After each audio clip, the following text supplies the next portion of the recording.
হাসিনা সরকারের পতনের পর থেকেই ভেঙে পড়ে পুলিশ চেইন অফ কমান্ড। কোনোভাবেই কাজে ফিরতে চাচ্ছিল না পুলিশ।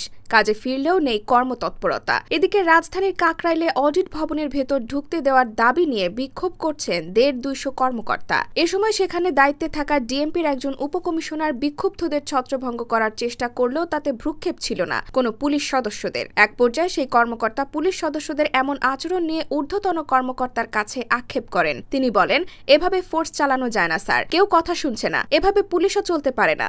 এ সময় অডিট ভবনের ফটকের সামনে নিরাপত্তায় ছিলেন সেনাবাহিনীর সদস্যরা। রোববারের এ ঘটনায় পুলিশ কর্মকর্তারা বলছেন, ঊর্ধ্বতনের নির্দেশ না মানার এমন ঘটনা পুলিশ বাহিনীতে নজিরবিহীন।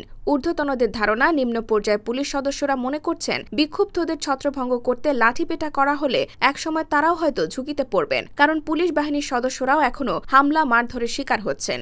এ কারণে পুলিশের মতো শৃঙ্খলা বাহিনীতেও চেইন অফ কমান্ড ঠিকমতো কাজ করছে না, ভেঙে পড়েছে পুলিশ ব্যবস্থা। এ বিষয়ে পুলিশের সাবেক মহাপরিদর্শক আইজিপি মোহাম্মদ নুরুল হুদা বলেন, ভেঙে পড়া পুলিশি ব্যবস্থা চেইন অফ কমান্ড প্রতিষ্ঠা করা এখন সবচেয়ে জরুরি। তা না হলে আইনশৃঙ্খলা পরিস্থিতির উন্নতি হবে না।